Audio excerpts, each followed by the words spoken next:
Assalamualaikum dan salam sejahtera buat semua pelajar yang dikasihi sekalian. Telah menjadi kelaziman bagi unit fizik mengadakan bengkel pecutan 2.0 ini yang bertujuan sebagai salah satu persediaan buat pelajar menghadapi peperiksaan semester program matrikulasi iaitu PSPM. Antara objektif utama bengkel ini diadakan adalah untuk memberikan pendedahan tentang format kertas PSPM, taburan markah bagi setiap chapter mengikut JPU dan teknik menjawab soalan PSPM. Oleh yang demikian, diharapkan melalui bengkel ini dapat memberikan manfaat kepada semua pelajar sebagai persediaan bagi menghadapi PSPM kelak dan memperolehi keputusan yang cemerlang dan terbaik dalam subjek fizik khasnya.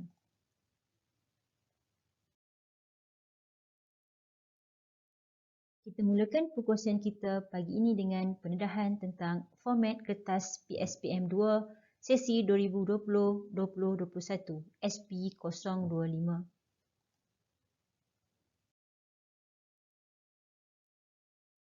Format kertas PSPM 2 SP025 adalah seperti berikut. Soalan PSPM adalah berbentuk soalan subjektif. Masa yang diperuntukkan adalah 2 jam. Soalan meliputi chapter 1 hingga chapter 11 kecuali chapter 4. Bilangan keseluruhan soalan adalah 10 soalan. Soalan-soalan PSPM yang ini diuji berdasarkan aras taksonomi C3 iaitu level application dan C4 iaitu level analyzing.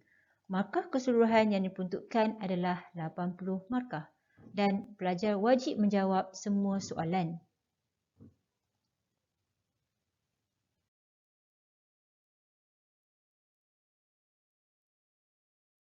Peruntukan markah bagi setiap chapter adalah mengikut jadual penentu ujian JPU yang telah ditetapkan oleh Bahagian Matrikulasi Kementerian Pendidikan Malaysia. Berikut adalah jadual yang menunjukkan cadangan pembahagian markah mengikut chapter. Walau bagaimanapun, penetapan markah-markah ini adalah tertakluk kepada perubahan. Oleh itu, jadual JPU ini hanya digunakan sebagai rujukan sahaja. Daripada jadual penentuan ujian, kita dapati untuk chapter 1, elektrostatik, markah diperuntukkan adalah 10. Chapter 2, kapasitor dan elektrik, 3 markah. Kemudian electric current dan dielectric current adalah 12 markah dan ini menyumbang markah yang paling banyaklah dalam kertas PSPM fizik. Kemudian seterusnya adalah chapter 5 iaitu 10 markah, automatic induction, alternating current 10 markah, geometrical optik 10 markah dan physical optik 10 markah. Jadi semua ni adalah penyumbang soal markah yang paling banyak. Dan seterusnya adalah chapter 9, quantization of light, menyumbang markah sebanyak 5 markah, wave properties of particles is 3 markah dan nuclear dan partikel fizik 7 markah. Dan jumlah keseluruhan markah adalah 80. Dan aras soalan mengikut taksonomi level C3 dan C4. Berikut adalah aras soalan-soalan fizik dan contoh-contoh kata kunci.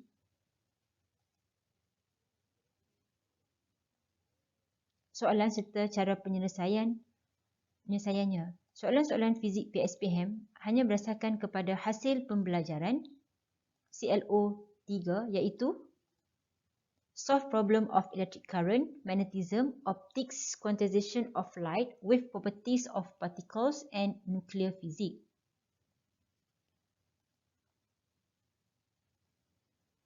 Okey, jadi kalau tengok kat sini daripada hasil pembelajaran, jadi soalan hanyalah melibatkan solve problems. CLO3 ni solve problem. Dan solve problem pula mestilah melibatkan kepada formula lah. Okey, jadi melibatkan formula. Jadi daripada formula ini, jadi soalan untuk menguji level C3 iaitu application. Okey, menguji level C3. Application antara keyword soalan adalah use, apply, determine graph, calculate,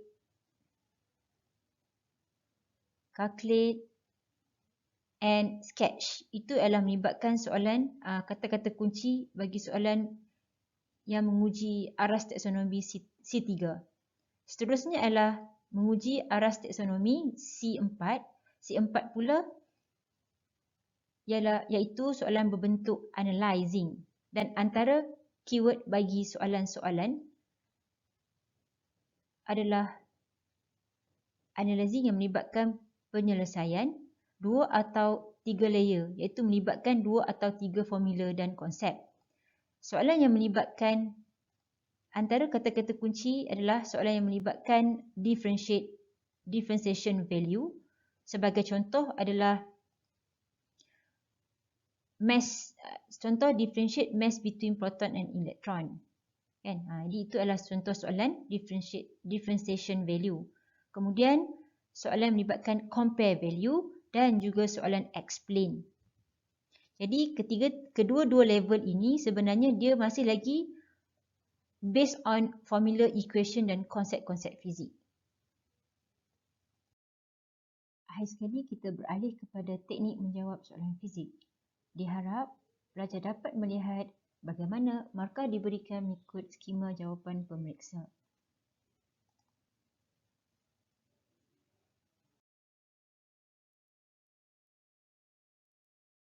Contoh pertama iaitu berkaitan dengan taksonomi level C3, itu melibatkan lakaran.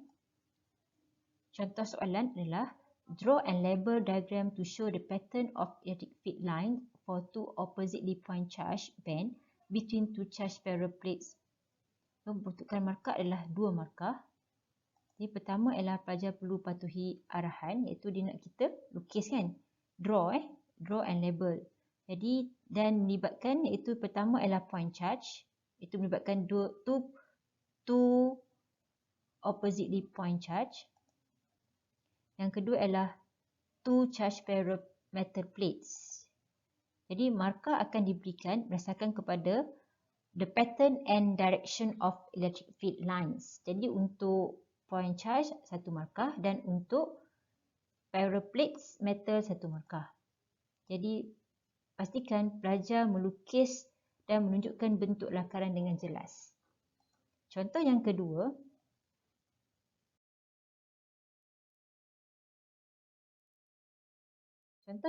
ialah melibatkan level masih lagi C3, iaitu berkaitan dengan lakaran graf. Contoh soalan ialah sketch a graph of binding energy per nucleon against nucleon number. Pertama sekali pelajar perlu menunjukkan paksi lah. Paksi mesti berlabel dan label tu mestilah jelas, dan satu markah akan diberikan kepada correct shape ataupun curve.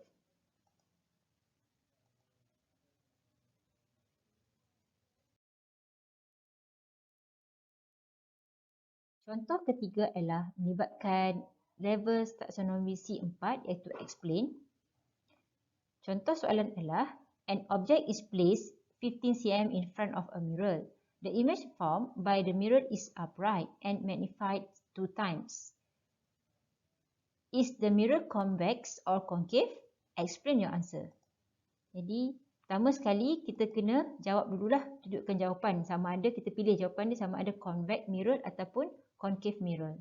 Jadi dapat markah untuk jawapan satulah. Dan soalan juga perlu terus kita explain kan. So explain, kena explain. So it is because a magnified and upright image is produced. Jadi kita akan dapat markah konsep lah untuk explain. Dan kita tahu memang salah satunya image yang menghasilkan magnified, upright dan virtual adalah concave mirror.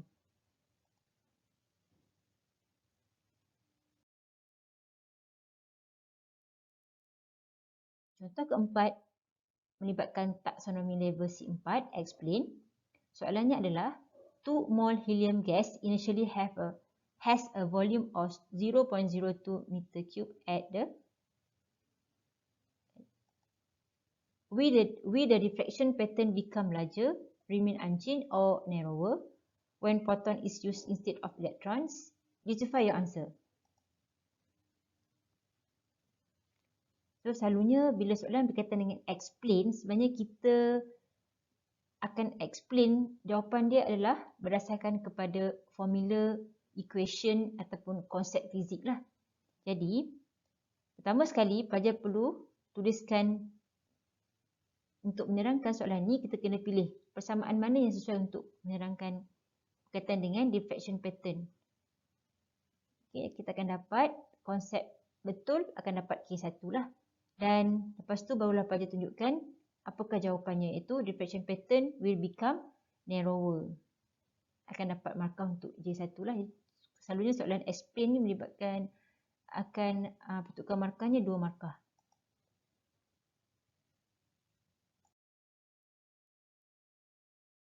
Contoh ke-5 iaitu berkaitan dengan level taksonomi C3 determine. Soalannya adalah an object is placed 15 cm in front of a mirror. The image formed by the mirror is upright and magnified 2 times.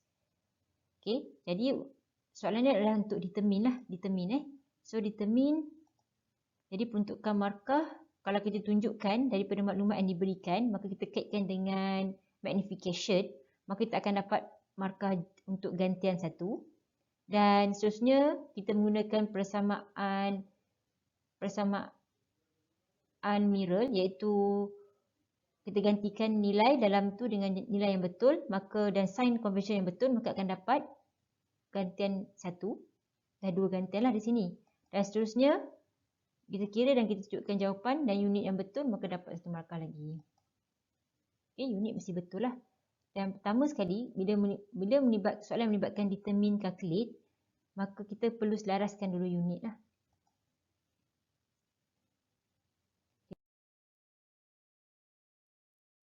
Contoh yang ke-6 adalah C3, calculate. In double slit experiment, the incident wavelength is 660 nanometer, the slit separation is 0.25 mm, and the screen place is 90 cm away from the slit. The double slit is now replaced with the diffraction grating. If the maximum number of bright fringe is 15, calculate the slit separation of the grating. Okay, dan inilah solution dia. Jadi pemarkahan dia akan diberikan kepada, pertama adalah ini melibatkan maximum number of bright fringe kan. Jadi kalau maximum number, angle dia mestilah 90 darjah lah. Kemudian kita nak gantikan nilai maksimum tu kena nilai yang betul, maka dapat lagi 1 markah konsep. So 2 markah konsep. Kemudian tunjukkan gantian sekali, mesti betul, dapat 1 markah. Dan I sekali, jawapan berserta unit yang betul, 1 markah.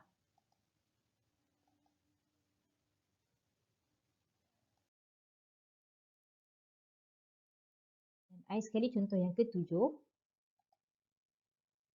iaitu melibatkan calculate dan juga analyze, di mana soalan suruh kita calculate the binding energy per nucleon of the sodium nucleus in mega electron volt per nucleon. So soalan ni dia bagi atomic mass. Jadi di sini kita perlu mencari mass of nucleus dulu kan. Jadi kita perlukan beberapa konsep. Gabungan beberapa konsep tu dipanggil sebagai level C4 lah, analyze. Kita perlu cari dulu mass of nucleus. Maka di sini bila kita cari, kita dapat 1 markah konsep. Seterusnya kita cari mass defect. Okay, dan kita gantikan dengan nilai yang betul. Pastikan nilai-nilai yang kita ganti ni nilai yang betul lah. Seterusnya adalah kita gunakan formula binding energy per nukleon dan gantikan semua nilai dengan betul. Okay, dan tuliskan jawapan akhir berserta unit yang betul.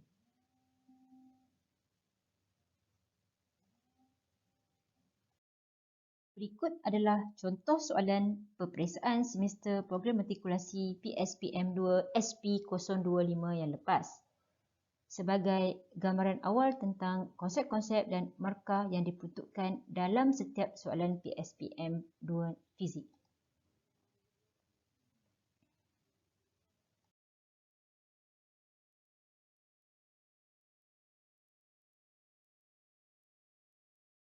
Soalan 1 melibatkan tajuk elektrostatik.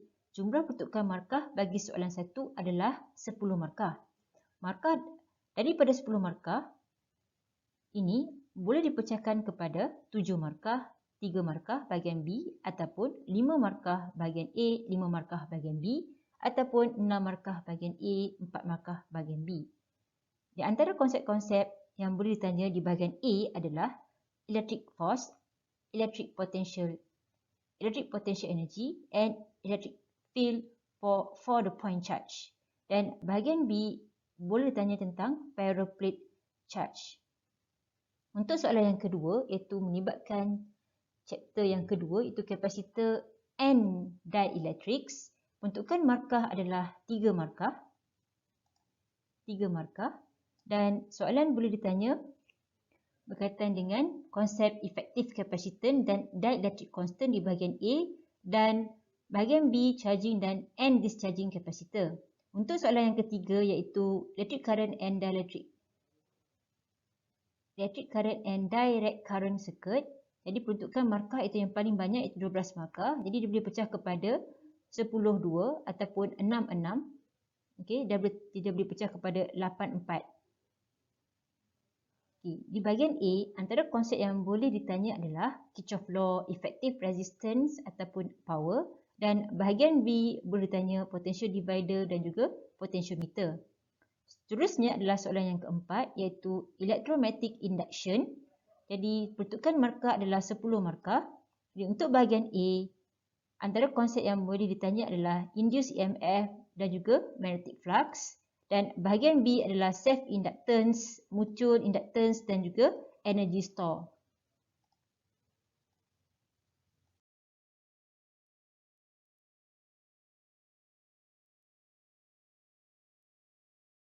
Soalan yang kelima adalah berkaitan dengan alternating current. Peruntukan markah adalah 10 dan antara konsep yang boleh ditanya di bahagian A adalah VRMS, IRMS, power. Dan juga untuk bahagian B, konsep yang boleh ditanya adalah RCL circuit, iaitu disuruh kita kira impedance, phase angle, capacitive reactance ataupun inductive reactance. Soalan keenam pula adalah tajuk geometrical optics. Peruntukan markah adalah 10 markah.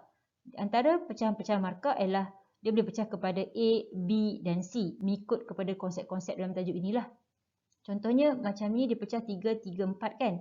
So bahagian A dia bertanya tentang konsep reflection at the spherical mirror, iaitu kita ada concave mirror and convex mirror, dan bahagian B adalah refraction at the spherical surface. Okey, dan kita ada convex surface dan concave surface, dan C dia boleh tanya tentang konsep thin lenses, iaitu kita ada convex lens dan juga concave lens. Seterusnya adalah soalan yang ketujuh, iaitu tentang tajuk physical optics. Peruntukan markah adalah 10 markah. Jadi untuk bahagian A, dia boleh pecah kepada 6 atau bahagian B 4 ataupun dia boleh pecah 5-5 lah. Dan bahagian A, antara konsep yang boleh ditanya adalah interference of transmitted light ataupun diffraction. Iaitu untuk diffraction, kita ada diffraction grating dengan single slit. Dan untuk bahagian B, soalan boleh tanya tentang konsep interference of reflected light in the thin film. Dan seterusnya soalan yang ke-8 iaitu tentang konsep tajuk quantization of light. Jadi antara konsep yang bertanya adalah daripada graph of photoelectric effect experiment, dan peruntukan markah adalah 5 markah.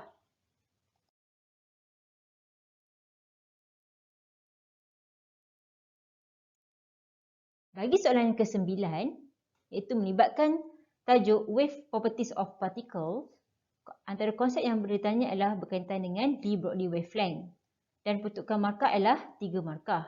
Dan soalan yang terakhir ialah soalan yang ke-10, iaitu melibatkan chapter nuclear and particle physics. Peruntukan markah adalah 7 markah. Jadi antara konsep yang dia boleh tanya dan dibahagikan adalah kepada binding energy and mass effect ataupun radioactivity, ataupun dia boleh tanya tentang binding energy sahaja ataupun dia boleh tanya tentang radioactivity sahaja. So good luck and all the best for all.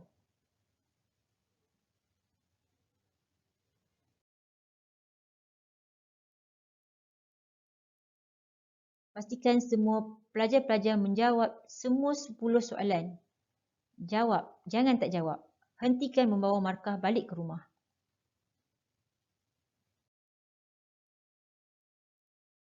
Berikut adalah sedikit tips menjawab soalan fizik yang boleh dijadikan rujukan kepada semua pelajar sekalian. Cara pertama ialah pelajar hendaklah membaca soalan dan fahamkan soalan. Jadi pertama sekali, pelajar perlu baca dan faham soalan. Yang kedua, keluarkan semua maklumat dan maklumat yang dikeluarkan itu mesti pastikan unit-unit dalam unit SI.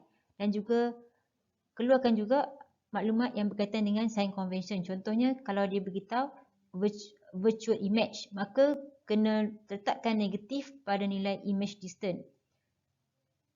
Seterusnya ialah pelajar juga perlu membuat lakaran ataupun sketching. Sebenarnya lakaran ini adalah untuk kita menterjemahkan soalan dalam bentuk yang lebih mudah difahamkan.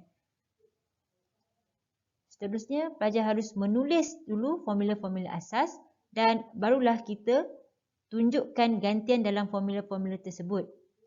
Termasuklah tuliskan sekali dengan sign convention.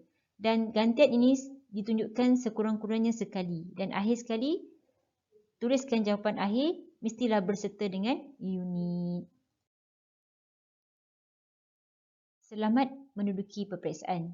Cikgu doakan agar semua pelajar-pelajar yang dikasihi sekalian dipermudahkan dalam menjawab soalan, digunakan ilham untuk menjawab serta dilapangkan dada semasa menghadapi peperiksaan nanti.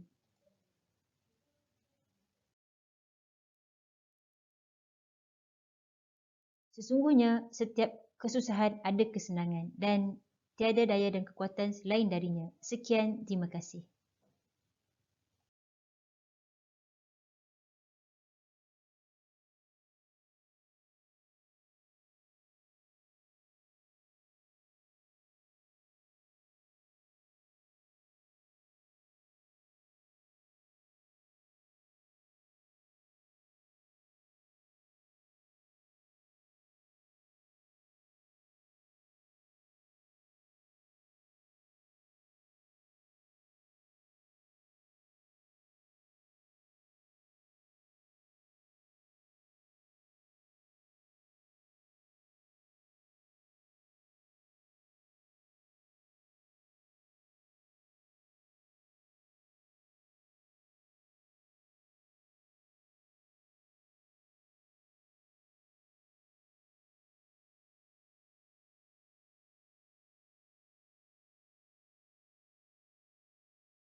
Hi everybody, this is Madam Leong from Physics Unit. I'm glad to be here to share with you the list of selected constant values and the list of selected formulae. These two lists are provided in the examination booklet from page 3 until page 7. Are they important? Why do we need to spend time in discussing them? What will you benefit from joining this 2-hour slot? There's only one goal which we want to achieve today through this workshop.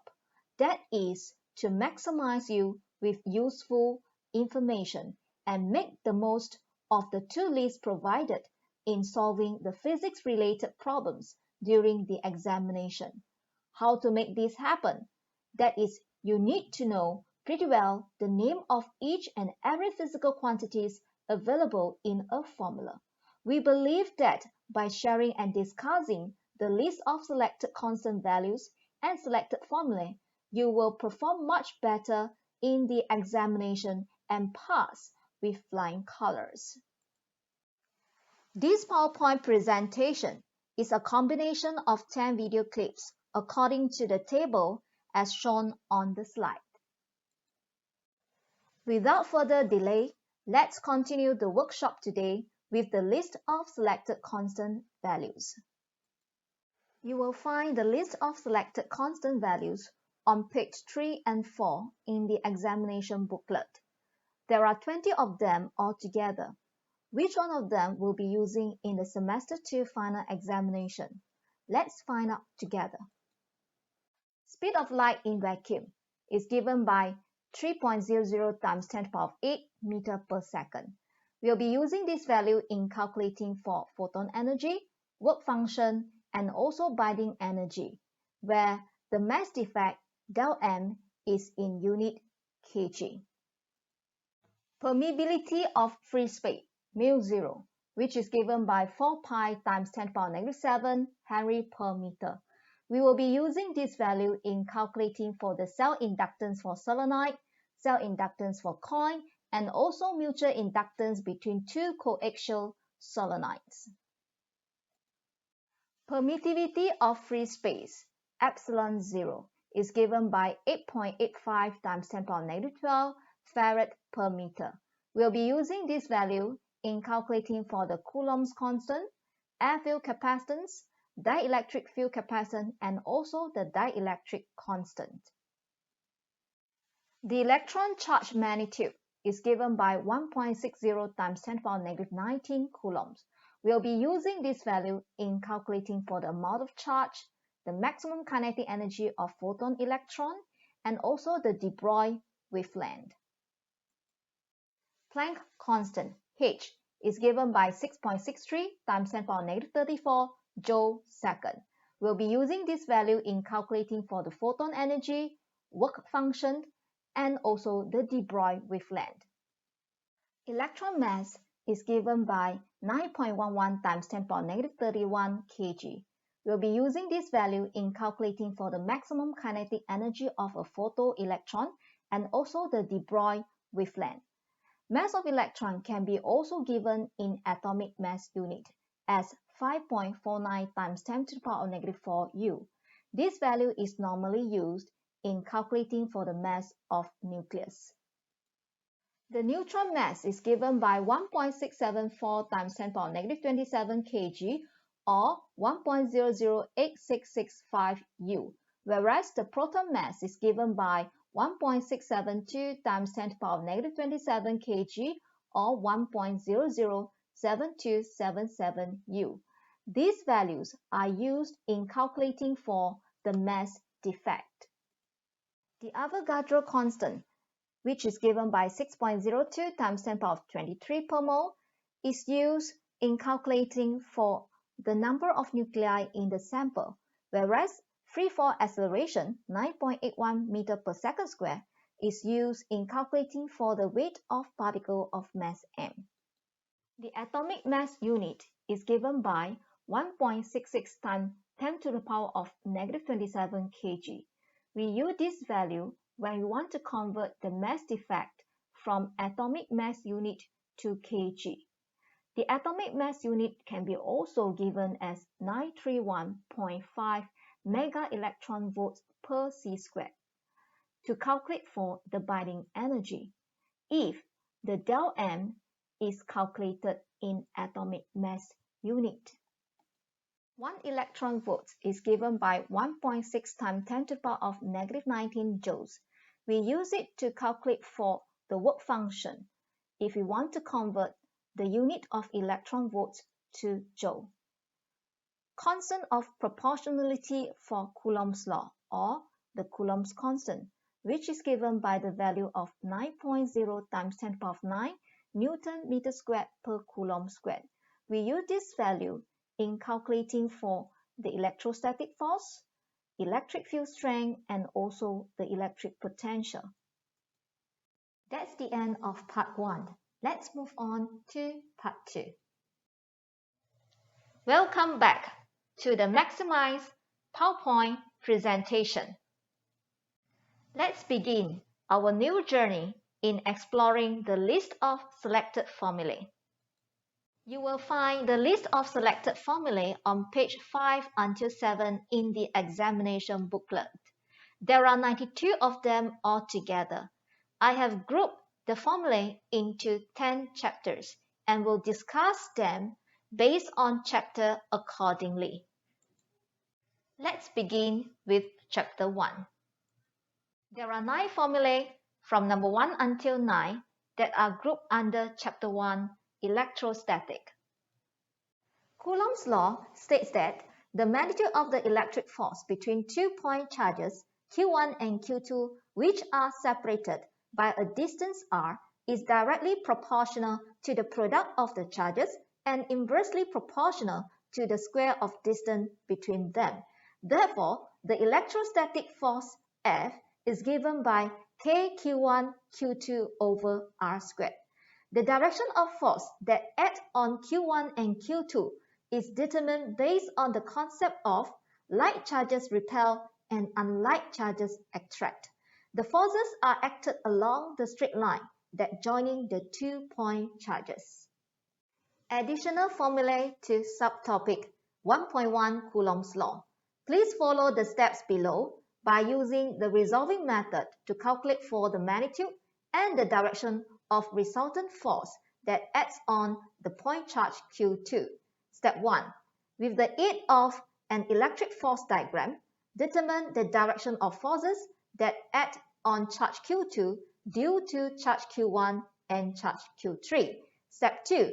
Calculate the magnitude of forces F12 and F32 that act on charge Q2 by using the Coulomb's law. Step 3. Resolve the forces F12 and F32 into their x and y components. Include the negative sign if the forces are resolved to the left or downwards. Then, sum up all the components in the x direction and in the y direction. Step 4. Use the Pythagoras theorem to calculate for the magnitude of the resultant force. Then use shift tangent of summation of Fy over the summation of Fx to look for the direction of the resultant force. Electric field strength at a point in an electric field is the force per unit test charge at that point. Therefore, the electric field strength is given by E equals F over Q naught. This formula can be applied for both non-uniform and uniform electric field to calculate for the electric force. The only difference is that we use E equals kq over r squared to calculate for the electric field strength for a point charge, and using E equals del V over d to calculate for the electric field strength produced by the parallel charge plates. The electric field strength E at a distance r from a point charge Q is given by E equals kq over r squared, where Q is the magnitude of a point charge, r is the distance between a point and the point charge, and K is the electrostatic constant or Coulomb's constant. How to determine the direction of electric field strength? For a positive point charge, the electric field is pointing radially outwards. Therefore, the direction of the electric field strength at point P is pointing to the right. For a negative point charge, the electric field is pointing radially inwards. Therefore, the direction of electric field strength at point P is pointing to the left. Additional formulae to subtopic 1.2 electric field. Please follow the steps below by using the resolving method to calculate for the magnitude and direction of the resultant electric field strength at a point M. Step 1. With the aid of an electric field strength diagram, determine the direction of electric field strengths that act at point M due to charge Q1 and charge Q2. Step 2. Calculate the magnitude of electric field strength by using the formula of electric field strength for point charge, which is given by E equals kq over r squared. Step 3. Resolve the electric field strength E1m and E2m into their x and y components. Include the negative sign if the electric field strength is resolved and pointing to the left or downwards. Then, Sum up all the components of electric field strength in the x direction and in the y direction. Step 4. Use the Pythagoras theorem to calculate for the magnitude of the resultant electric field strength. Then use the shift tangent of summation of EY over summation of EX to calculate for the direction of the resultant electric field strength. Electric potential V at a point in an electric field is the work done to bring a unit test charge from infinity to that point. Mathematically, the electric potential at a point is given by work done over the test charge Q0. Consider the sign of charge in substitution, as electric potential is a scalar quantity. In general, the work done to bring a test charge between 2 points is given by W equals Q0 del V, where del V is the V final minus V initial. And this formula can be applied for both uniform and non-uniform electric field. The electric potential at a distance r from a point charge Q is given by V equals kq over r, where k is the Coulomb's constant, r is the distance of a point from the point charge Q, and Q is the point charge. Remember to consider the sign of negative in the substitution of Q for negative point charge. What is the total electric potential at point P that due to surrounding 4-point charges? The total electric potential at point P is the summation of electric potential at point P due to charge Q1, Q2, Q3, and Q4. That is, the total electric potential is V1 plus V2 plus V3 plus V4. Remember to consider the sign of negative in the substitution of Q2 and Q4 for negative point charges. The change in potential energy between 2 points in the electric field is given by del U equals Q del V, where Q is the test charge and del V is the potential difference between 2 points, which is given by V final minus V initial. Remember to consider the sign of charge for the test charge in the substitution. And this formula can be applied for both uniform and non-uniform electric field. The potential energy of a system of 2-point charges is given by U equals kq1 q2 over r12, where k is the Coulomb's constant, r12 is the distance between q1 and q2, and q1, q2 are the point charges. The potential energy of a system of 3-point charges is given by U equals kq1 q2 over r12 plus kq1 q3 over r13 plus kq2 q3 over r23. r12 is the distance between q1 and q2. r13 is the distance between q1 and q3, whereas r23 is the distance between q2 and q3. Remember to consider the sign of charge in the substitution of q1, q2, and q3. Uniform electric field is produced by a pair of flat metal plates or a parallel charge plates.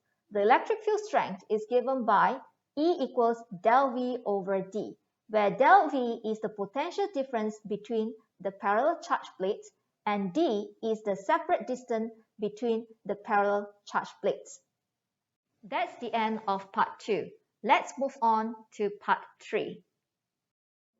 List of selected formulae for chapter 2. There are 10 selected formulae which are under chapter 2, capacitor and dielectrics, from number 10 until 19. The capacitance C of a capacitor is the ratio of the charge Q on either of its plates to the potential difference V between the plates. Therefore, the capacitance of a capacitor is given by C equals Q over V. For the same capacitor, the value of the capacitance is constant. Thus, the charge Q stored on the charge plates is directly proportional to the potential difference V across the charge plates. However, the capacitance of a capacitor does not depend on the charges stored on each plate and the potential difference across the conducting plates. Capacitors in series arrangement. The magnitude of the charge Q on each plate is the same. However, the supply voltage V is the summation of the potential difference across the capacitor C1 plus the potential difference across the capacitor C2 plus the potential difference across the capacitor C3. The effective or equivalent capacitance for three capacitors in series as shown in the above diagram can be expressed as 1 over C effective equals 1 over C1 plus 1 over C2 plus 1 over C3. Capacitors in parallel arrangement. The potential difference across each capacitor is the same as the supply voltage V. However, the total charge Q is the summation of the charge stored in C1 plus the charge stored in C2 plus the charge stored in C3. The effective or equivalent capacitance for three capacitors in parallel arrangement as shown in the above diagram can be expressed as C effective equals C1 plus C2 plus C3. Energy stored in a charged capacitor is given by U equals half Q squared over C or half CV squared or half QV, where Q is the magnitude of the charge on each plate, V is the potential difference across the two plates, and C is the capacitance of the capacitor. Time constant is a measure of how fast the capacitor is being charged or discharged. It is given by tau equals RC, where tau is the time constant, R is the resistance of resistor, and C is the capacitance of capacitor. Time constant for charging process is defined as the time required for the capacitor to reach 1 minus 1 over E or 0.63 or 63% of its maximum charge. It is given by Q equals Q naught 1 minus exponential negative T over RC, where Q is the charge on charging capacitor at time T, Q naught is the maximum charge stored in the capacitor, T is the time taken, and RC is the time constant tau. The time constant for this charging process is defined as the time required for the charge on the capacitor to decrease to 1 over E or 0.37 or 37% of its initial value. It is given by Q equals Q naught exponential negative T over RC, where Q is the charge on discharging capacitor at time T, Q naught is the initial maximum charge in the capacitor, and T is the time taken, and RC is the time constant tau. Dielectric constant epsilon R is given by epsilon over epsilon 0, where epsilon is the permittivity of dielectric material and epsilon 0 is the permittivity of free space, which is given by the value of 8.85 times 10 to the power of negative 12 farad per meter. The capacitance of parallel plate capacitor separated by vacuum or air-filled capacitor is given by C0 equals epsilon 0 A over D. The capacitance of parallel plate capacitor separated by a dielectric material is given by C equals epsilon R C0. It can be written as C equals epsilon R epsilon 0 A over D, where epsilon R is the dielectric constant, epsilon 0 is the permittivity of free space, A is the surface area of charge plate, and D is the separation distance between the plates. The capacitance of capacitor depends on the type of dielectric material inserted, the surface area of the plate, and the separation distance between the plates. That's the end of part 3. Let's move on to part 4. List of selected formulae for Chapter 3. There are 12 selected formulae which are under Chapter 3, Electric Current and Direct Current Circuits, from number 20 until 31. Electric current is defined as the rate of a quantity of electric charge flowing across the cross-section of a conductor. It is given by I equals dq over dt. The SI unit of electric current is ampere. In application, it is normally written as I equals Q over T, where I is the current, Q is the net charge flowing across the cross-section of the conductor, and T is the time interval in which the charge is flowing. The quantity of charge can be also given as Q equals NE, where Q is the amount or quantity of charge, N is the number of electrons, and E is the magnitude of charge carried by an electron.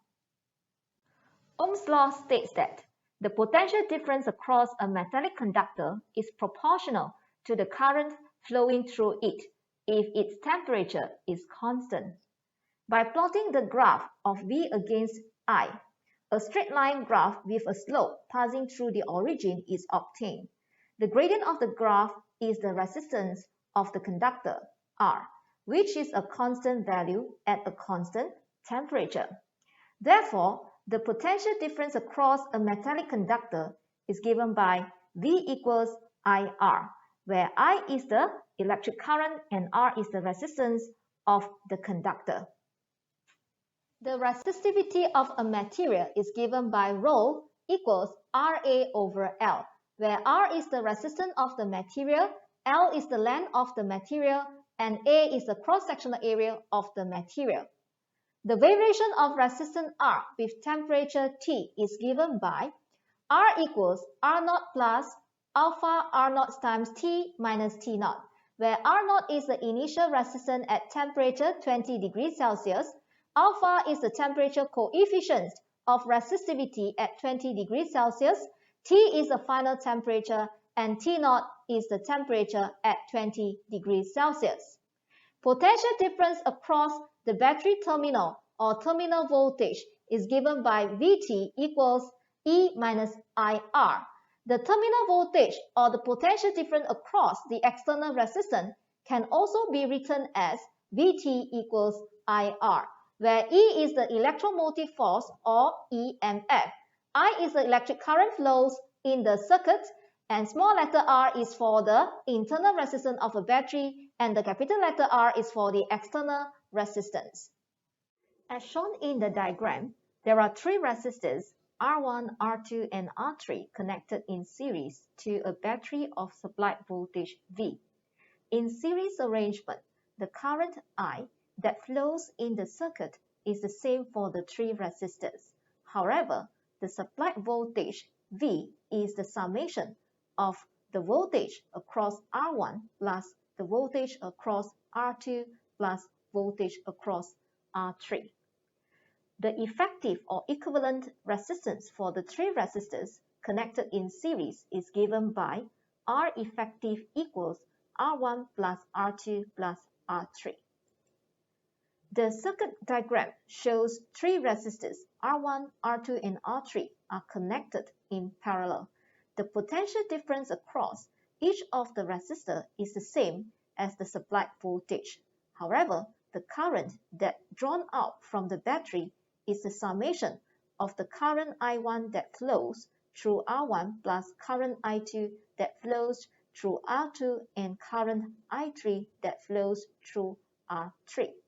The effective or equivalent resistance for the three resistors connected in parallel is given by 1 over R effective equals 1 over R1 plus 1 over R2 plus 1 over R3. Power produced in the battery is given by P equals IE, where I is the electric current flows in the circuit and the E is the EMF of the battery. Power dissipated due to internal resistance in the battery is given by P equals I squared times the internal resistance R, or P equals to I times the potential difference across the internal resistance, or P equals to V across the internal resistance square over the internal resistance R. Power dissipated or lost due to external resistance in the circuit is given by P equals to I times the V across the external resistance, or P equals to I squared times the external resistance R, or P equals to V across the external resistance square over external resistance R. The electrical energy is given by E equals to VIT, where V is the potential difference, I is the current that flows in the circuit, and T is the time taken. For electrical energy produced in the battery, the value of V substituted is the applied voltage. For electrical energy dissipated due to internal resistance, the V that substituted is the V across the internal resistance. For electrical energy dissipated due to external resistance, the V that substituted is the potential difference across the external resistance. A potential divider is used to tap off a fraction of a voltage supply V so that it can be applied across a load that needs a voltage of less than the voltage supply V. The equation of potential divider is given by V1 equals R1 over R1 plus R2 times the V supply, and V2 is given by R2 over R1 plus R2 times the V supply. A potentiometer is used to compare potential differences to a high degree of accuracy. The potentiometer is balanced when the jockey or the sliding contact is at such a position on the wire AB that there is no current through the galvanometer. Thus, the galvanometer reading is 0. At this moment, the length that measured is called balance length. The balance length is directly proportional to the potential difference between 2 points that we want to determine. Based on the given circuit diagram, when the switch S is connected to point 1, the balance length is L1. When switch S is connected to point 2, the balance length measured is L2. Therefore, the equation of potentiometer is given by E1 over E2 equals L1 over L2, where E1 is the EMF of cell 1, L1 is the balance length due to E1, and E2 is the EMF of cell 2, and L2 is the balance length due to E2. That's the end of part 4. Let's move on to part 5. List of selected formulae for chapter 5, Electromagnetic Induction. There are 13 selected formulae for chapter 5, which are from number 41 until 53 in the list. Magnetic flux is defined as the number of magnetic field lines that pass through a given cross-sectional area. Magnetic flux through each turn of coil or single loop is given by BA cos theta, where B is the magnitude of magnetic flux density, A is the surface area of the coil, and theta is the angle between the direction of vector B and vector A. And vector A is normal to the surface area or perpendicular to the surface area. Magnetic flux linkage or magnetic flux through n turns of coil is given by n times the magnetic flux equal NBA cos theta. Faraday's law states that the magnitude of induced EMF in a closed loop is directly proportional to the rate of change of the magnetic flux through the loop. Therefore, the induced EMF for each turn of coil is given by E equals negative d flux over dt. The average value of induced EMF is given by negative del flux over del t, where del flux is the final magnetic flux minus the initial magnetic flux, and del t is the time taken. The induced EMF for n turns of coil is given by E equals negative n d flux over dt. For average value of induced EMF for n turns of coil, it is given by E equals negative n del flux over del t. N is the number of turns of coils, and Del flux is the final magnetic flux minus the initial magnetic flux, and del T is the time taken. Induced EMF in a strict conductor is given by E equals LVB sine theta, where L is the length of a strict conductor, V is the speed of conductor, B is the uniform magnetic field strength, and theta is the angle between the directions of vector B and vector V. The induced EMF in N turns of coil with changing magnetic field B is given by E equals negative NA cos theta dB over dt. For the average value of induced EMF, it is given by E equals negative NA cos theta del B over del T, where N is the number of turns of coil, A is the cross-sectional area of the coil, and del B is the final magnetic field strength minus the initial magnetic field strength, and theta is the angle between directions of vector B and vector A, and del T is the time taken. The induced EMF in N turns of coil with changing in the area A of the coil is given by E equals negative NB cos theta dA over dt. For average value of induced EMF, it is given by E equals negative NB cos theta del A over del T, where N is the number of turns in the coil, B is the magnetic field strength, del A is the final area of the coil minus the initial area of the coil, theta is the angle between the directions of vector B and vector A, and del T is the time taken. The induced EMF in a rotating coil is given by E equals NBA omega sine omega t, or NBA omega sine theta, where N is the number of turns in coil, B is the uniform magnetic field strength, A is the cross-sectional area of the coil, omega is the angular speed of the coil, and theta is the angle between the directions of vector B and vector A. The induced EMF in a coil is given by E equals negative L di over dt, where L is the cell inductance of the coil and di dt is the rate of change of the current in the coil.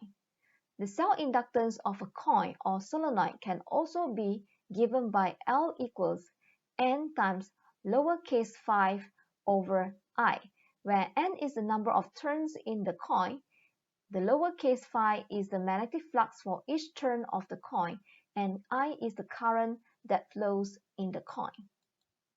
Cell inductance of a coil is given by L equals mu0 n squared A over 2R, whereas the cell inductance of a solenoid is given by L equals mu0 n squared A over L, where mu0 is the permeability of free space, and it is given by 4 pi times 10 to the power negative 7 Henry per meter. N is the number of turns in the coil or solenoid. A is the cross-sectional area of the coil or solenoid. R is the radius of the coil, and L is the length of the solenoid. The energy stored in the inductor is given by U equals half Li squared, where L is the cell inductance of the inductor in the primary circuit, and I is the current that flows in the inductor in the primary circuit as well. Mutual inductance between two coaxial solenoids is given by M equals mu0 n1 n2 A over L, where mu0 is the permeability of free space, which is given by the value of 4 pi times 10 to the power negative 7 Henry per meter. N1 is the number of turns in the primary solenoid. N2 is the number of turns in the secondary solenoid. A is the cross-sectional area of the solenoid, and L is the length of the primary solenoid. That's the end of part 5. Let's move on to part 6.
List of selected formulae for Chapter 6, Alternating Current.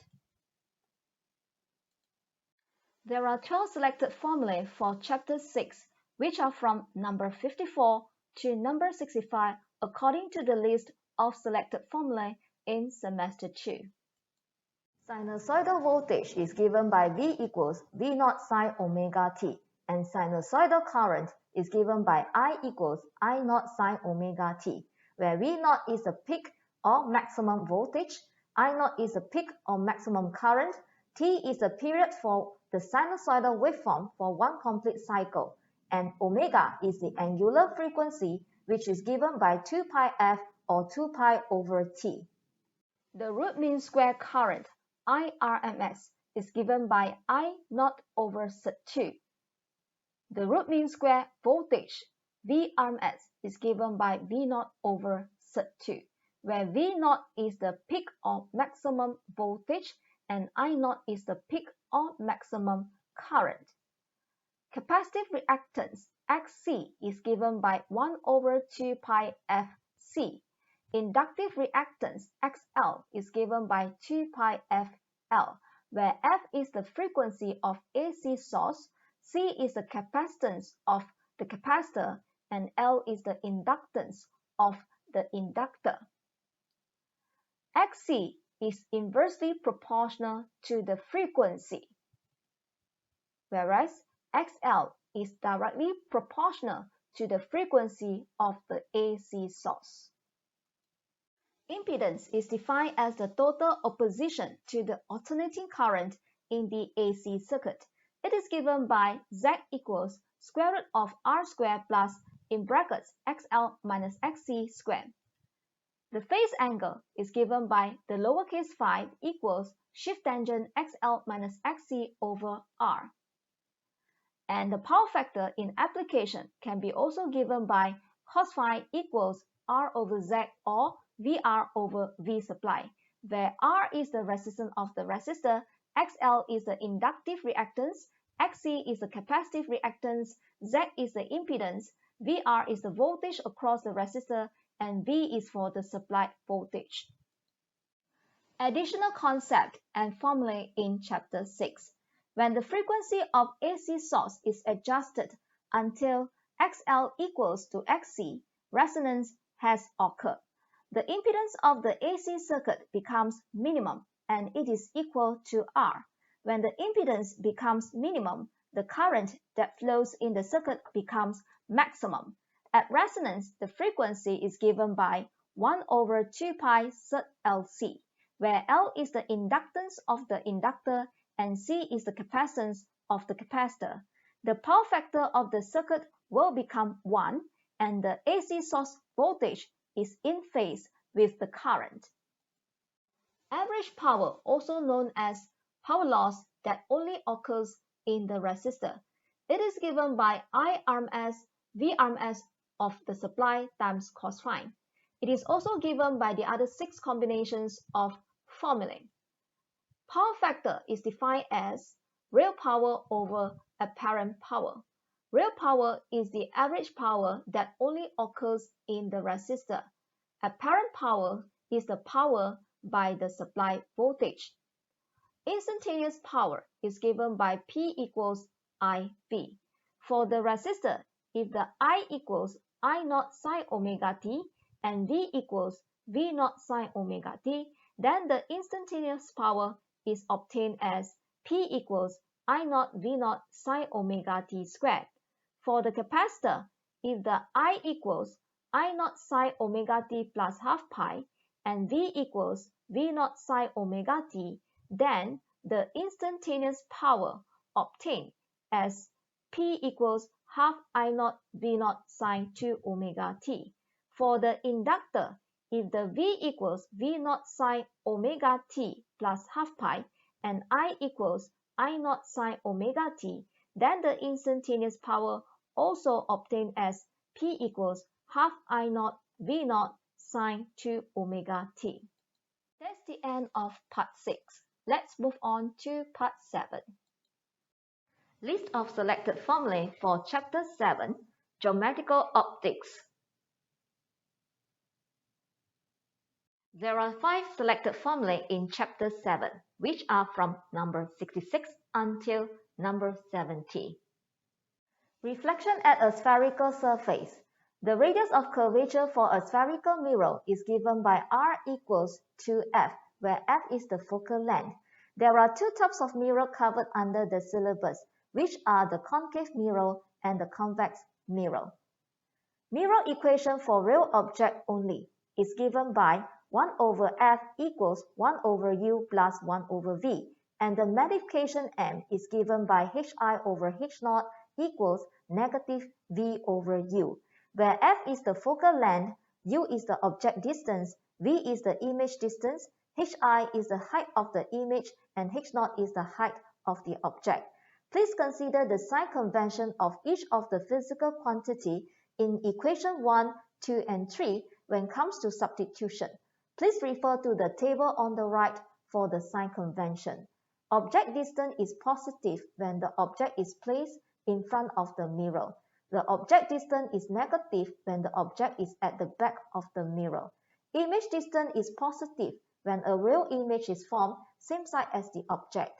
And the image distance is negative when the virtual image is formed behind the mirror or opposite side of the object.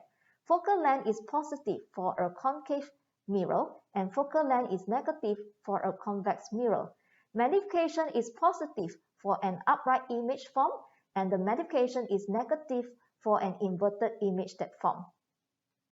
The equation of the refraction at a spherical surface is given by n1 over u plus n2 over v equals n2 minus n1 over r, where u is the object distance from the pole P, v is the image distance from the pole P, n1 is the refractive index of medium 1 containing the incident ray, and n2 is the refractive index of medium 2 which containing the refracted ray, and r is the radius of curvature. Please consider the sign convention when substitute the values of u, v, and r into the equation of refraction at a spherical surface. Refer to the table on the right for the sign convention. Object distance u is positive when the object is placed in front of the refracting surface. Object distance is negative when the object is placed at the back of the refracting surface. Image distance v is positive if the real image is formed opposite side of the object. Image distance is negative if the virtual image is formed same side as the object. Radius of curvature r is positive for a convex surface. Radius of curvature is negative for a concave surface. There are 2 types of thin lenses, which are the converging lens and diverging lens. The thin lens equation for real object only is given by 1 over f equals 1 over u plus 1 over v.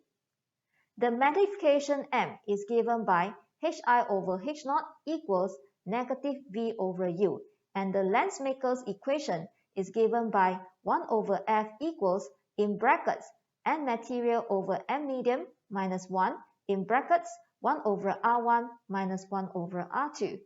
Please consider the sign convention when substitute the values of object distance u, image distance v, focal length f, radius of curvature r, magnification m, height of image hi, and the height of object h0.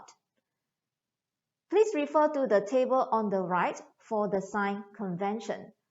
The object distance u is positive when the object is placed in front of the refracting surface. The object distance is negative when the object is at the back of the refracting surface. Image distance v is positive when the real image is formed opposite side of the object, and the image distance is negative when the virtual image is formed same side as the object. Focal length is positive for convex lens, and focal length is negative for concave lens. The radius of curvature r is positive for a convex surface, and the radius of curvature is negative for a concave surface. Magnification m is positive for an upright image, and the magnification m is negative for an inverted image. That's the end of part 7. Let's move on to part 8. List of selected formulae for chapter 8, Physical Optics. There are 8 selected formulae for Chapter 8, which are from number 71 until number 79. Interference of transmitted light through double slits. The distance of the m-order bright fringe from the central maximum is given by Ym equals m lambda d over lowercase d. M equals 0 is for the central bright fringe, or called zero order maximum. M equals 1 is for the first bright fringe, or first order maximum. M equals 2 is for second bright fringe, or second order maximum, and so on. The distance of the m-order dark fringe from the central maximum is given by Ym equals m plus half lambda d over lowercase d. M equals 0 is for the first dark fringe, but it is called zero order minimum. M equals 1 is for the second dark fringe, or first order minimum. M equals to 2 is for the third dark fringe, or second order minimum, and so on. Fringe separation. Separation between two consecutive bright or dark fringes is given by del y equals lambda d over lowercase d, where m is the order number, lambda is the wavelength of light, d is the distance between the slits and screen, the lowercase d is a slit separation or separation between slits, ym is the distance of m-order bright or dark fringe from the central maximum. Interference of reflected light in thin films. Equations for reflected light with no phase difference or non-reflective coating for constructive interference is given by 2nt equals m lambda, where m is the order number from 1, 2, 3, and so on. For destructive interference, it is given by 2nt equals m plus half lambda, where the order number is given from 0, 1, 2, and so on. Where m is the order number, lambda is the wavelength of the light in vacuum or air, n is the refractive index of the thin film, and t is the thickness of the thin film. Upon reflection of light from lower to higher refractive index, a phase change of pi radian or path difference of half lambda occur. Ray 1 and ray 2 undergo a phase change of pi radian after reflection at point B and C. The phase difference between them is 0. Thus, ray 1 and ray 2 have produced a coherent and in-phase sources. Interference of reflected light in thin films. Equations for reflected light with phase difference pi radian or reflective coating for constructive interference is given by 2nt equals m plus half lambda, and the order number is starting from 0, 1, 2, and so on. For destructive interference, it is given by 2nt equals m lambda, and the order number starting from 1, 2, and so on. Where m is the order number, lambda is the wavelength of light in air or vacuum, n is the refractive index of the thin film, and t is the thickness of the thin film. Upon reflection of light from higher to lower refractive index, no phase change or no path difference occur. Ray 1 is reflected by denser medium at point B and undergoes a pi radian of phase change. Ray 2 is reflected by a less than medium at point C.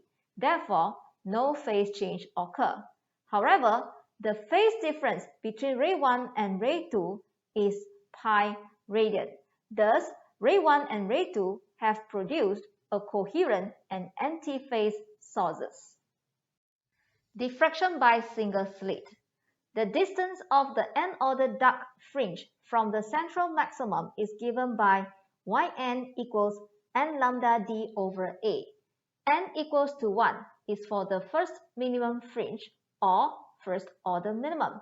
N equals 2 is for the second minimum fringe or second order minimum, and so on. The distance of the n-order bright fringe from the central maximum is given by Yn equals n plus half lambda d over A. N equals to 1 is the first maximum fringe or first order maximum. N equals 2 is for the second maximum fringe or second order maximum, and so on. Where N is the order number, lambda is the wavelength of light in vacuum or air, D is the distance between the slits and screen, A is the width of the slit, and Yn is the distance of the n-ordered bright or dark fringe from the central maximum. Use the equation of the first dark fringe to calculate for the width of central bright or central maximum, which is given by W equals 2y1. Diffraction grating. The equation for the bright fringes is given by d sine theta equals n lambda. N equals to 0 is referring to the central maximum fringe or zero order maximum. N equals 1 is for the first maximum fringe or first order maximum. N equals 2 is for the second maximum fringe or second order maximum. The slit separation is given by d equals 1 over n, where n is the order number, lambda is the wavelength of light in vacuum or air, d is the slit separation, n is the number of lines per unit length, and theta is the n order of diffracted angle. To calculate for the maximum number of orders for bright fringes observed, take the diffraction angle as 90 degrees. Therefore, n max becomes d over lambda. The number of bright fringes observed on the screen is given by 2 times the maximum order number plus 1. 1 is referring to the central maximum. That's the end of part 8. Let's move on to part 9. List of selected formulae for chapter 9, quantization of light. There are altogether 4 selected formulae for chapter 9, that is from number 80 until number 83. Einstein's equation for a photon energy, E, is given by hf or hc over lambda. Dependence of photoelectric current on intensity of light. The higher the intensity of radiation, the higher is the current flow. According to the quantum theory, when the intensity is increased, the number of photons per second incident on the metal surface increases without increasing the frequency of the photon. Therefore, the value of the stopping potential Vs on the graph of I against V remains the same. Dependence of kinetic energy of photoelectron on the frequency of light.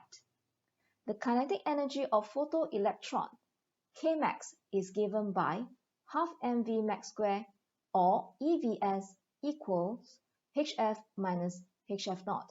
When the frequency of the EM radiation is increased, the stopping potential Vs is also increased. This is shown by the graph of Vs against the frequency f. Dependence of the work function and threshold frequency on the types of metal surface. The work function W0 is given by hf0, where f0 is the threshold frequency, which is the minimum frequency required to eject an electron from the metal surface. When the work function of metal surface is increased, the stopping potential Vs is decreased. This is shown by the graph of Vs against frequency for different values of W0 or different types of metal surface. Einstein photoelectric experiment setup. The experiment setup consists of an evacuated photocell, a galvanometer, a rheostat, and a power supply. A photocell consists of a curved metal plate coated with cesium, which acts as an emitter or cathode, and a collector or anode is in the form of a wire. When monochromatic light is incident on the emitter, photoelectrons are emitted. The galvanometer measures the current I in the photocell. The voltmeter measures the potential difference V across the photocell. The voltage across the photocell is varied by adjusting the rheostat, which acts as a potential divider. When a monochromatic light of suitable frequency or wavelength shines on the cathode, photoelectrons are emitted. These photoelectrons are attracted to the anode and give rise to the photoelectric current or photocurrent I, which is measured by the galvanometer. When the positive voltage or positive potential difference across the cathode and anode is increased, more photoelectrons reach the anode. Thus, the photoelectric current increases.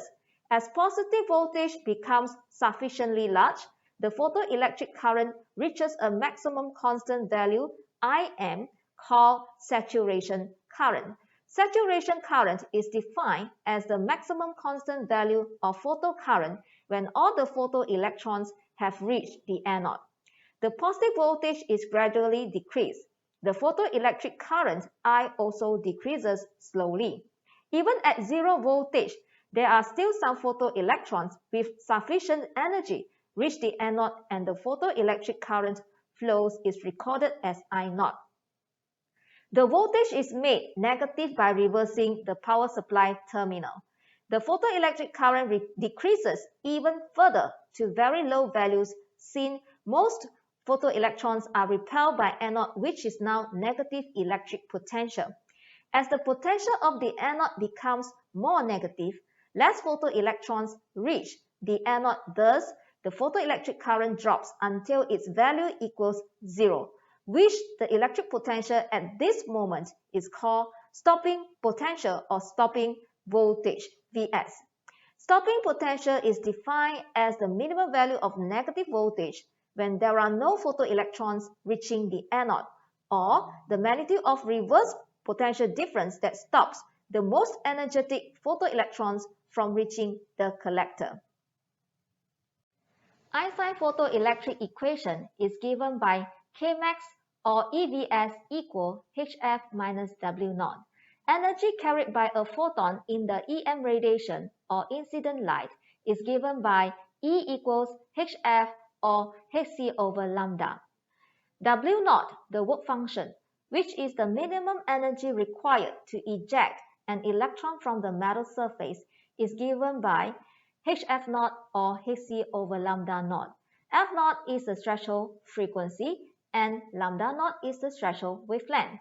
Maximum kinetic energy carried by the photoelectron ejected from the metal surface is given by Kmax equal half mv max squared or EVS.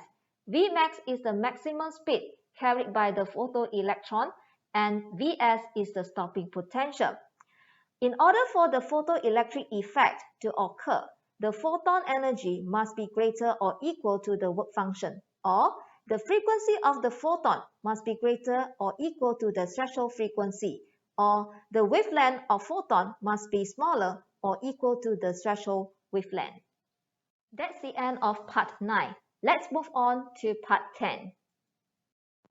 The list of selected formulae for chapter 10, Wave Properties of Particle, and chapter 11, Nuclear and Particle Physics. There are two selected formulae for chapter 10, which are number 84 and 85 from the list of selected formulae. De Broglie relation or principle is given by lambda equals h over p or h over mv, where lambda is the de Broglie wavelength, h is the Planck's constant, p is the momentum of particle which is given by mass times the velocity, m is the mass of a particle, and v is the velocity of the particle. In the de Broglie relation, lambda represents the wave property and the momentum p represents the particle property. Hence, the expression illustrates the wave-particle duality of matter or particle. The de Broglie relation was confirmed in 1927 when Davison and Germel succeeded in diffracting electron, which shows that electrons have wave properties. A beam of accelerated electrons strikes on a layer of graphite which is extremely thin, and a diffraction pattern consisting of rings is seen on the tube face. If the velocity of electrons is increased, the rings are seen to become narrower, showing that the wavelength of electrons decreases with increasing velocity as predicted by the de Broglie relation. The velocity of electrons are controlled by the applied voltage V across anode and cathode. According to the principle of conservation of energy, the electric potential energy equals the kinetic energy of the electron, and EV equals to half mv squared. Therefore, the speed of the electron is given by square root 2e times the potential difference over the mass of electron. By substituting this expression of V into the de Broglie relation, the wavelength of the particle can be expressed as h over square root of 2meV, where h is the Planck's constant, m is the mass of the electron, which is given by 9.11 times 10 to the power negative 31 kg, E is the magnitude of charged electron, and V is the potential difference across the anode and cathode. There are 7 selected formulae for chapter 11, which are from number 86 until 92 in the list of selected formulae. Nucleus is characterized by the number and type of nucleons it contains. Any nucleus of elements in the periodic table is called a nuclide. It is characterized by its atomic number Z and its mass number A. The atomic number Z is also known as the proton number, and the mass number A is also known as the nucleon number. Therefore, the number of nucleons A in a nucleus is the summation of the proton number Z and the neutron number N. Mass defect is defined as the difference between the sum of the masses of individual nucleons and mass of the nucleus. Therefore, mass defect del M is given by the total mass of proton and neutron minus the mass of nucleus of an element. In practice, standard masses are reported as atom rather than bare nucleus. Therefore, the mass of nucleus of an element is calculated using the atomic mass given for the element minus the total mass of the electrons in that element. The binding energy of a nucleus is defined as the energy required to separate completely all the nucleons in the nucleus. The binding energy of the nucleus is equal to the energy equivalent of the mass defect. Binding energy E subscript B is given by del M C squared. If the mass defect is calculated in the unit of kg, the binding energy E obtained is of unit joule. After the mass defect multiplied with the square of the speed of light, which is given by 3 times 10 to the power of 8 meter per second. If the mass defect is calculated in atomic mass unit U, the binding energy E obtained is of unit mega electron volts after the mass defect multiplied with the value of 931.5 mega electron volts per c squared. The binding energy per nucleon of a nucleus is a measure of nucleus stability, and the binding energy per nucleon is given by binding energy over nucleon number, or the binding energy per nucleon equals del mc squared over A. Please refer to the graph of binding energy per nucleon against the mass number. A nucleus with high binding energy per nucleon is more stable than a nucleus with low binding energy per nucleon. Nuclei with nucleon number between 50 and 80 have the highest binding energy per nucleon, about 9 mega electron volts. Ferrum 56 is the most stable atom with the highest binding energy per nucleon of 8.7 mega electron volts per nucleon. For nucleon numbers greater than 80, the binding energy per nucleon decreases. This explains why nuclei with large nucleon numbers between 200 to 240 are radioactive. Law of radioactive decay states that for a radioactive source, the decay rate negative dN over dt is directly proportional to the number of radioactive nuclei N remaining in the source. Therefore, the NDT is given by negative lambda N, where the NDT is the decay rate, lambda is the decay constant, and N is the number of nuclei in the sample. Negative sign in the formula means that the number of remaining nuclei decreases with time. At time t0, n equals n0, which is the initial number of radioactive nuclei in the sample, and after a time t, the number of remaining nuclei is n. According to the exponential law of radioactive decay, the n is given by n0 exponential negative lambda t, where n is the remaining nuclei after time t, n0 is the initial number of nuclei, lambda is the decay constant, and the t is the time taken. Activity of radioactive sample A is defined as the decay rate, dn dt of a radioactive sample. Since A equals dn over dt, therefore the activity of radioactive sample is given by A equals negative lambda n. In application, the negative sign can be ignored.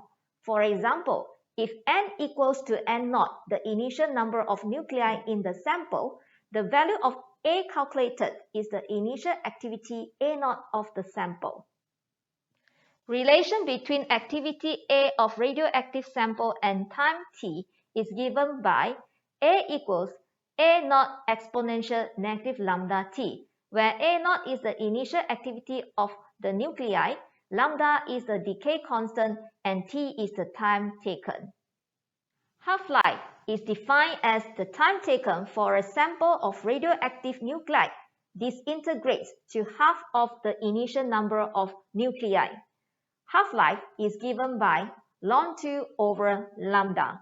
The half-life of any given radioactive nuclei is constant. It does not depend on the number of remaining nuclei. The units of the half-life are second, minute, hour, day, or year. Its unit depends on the unit of decay constant.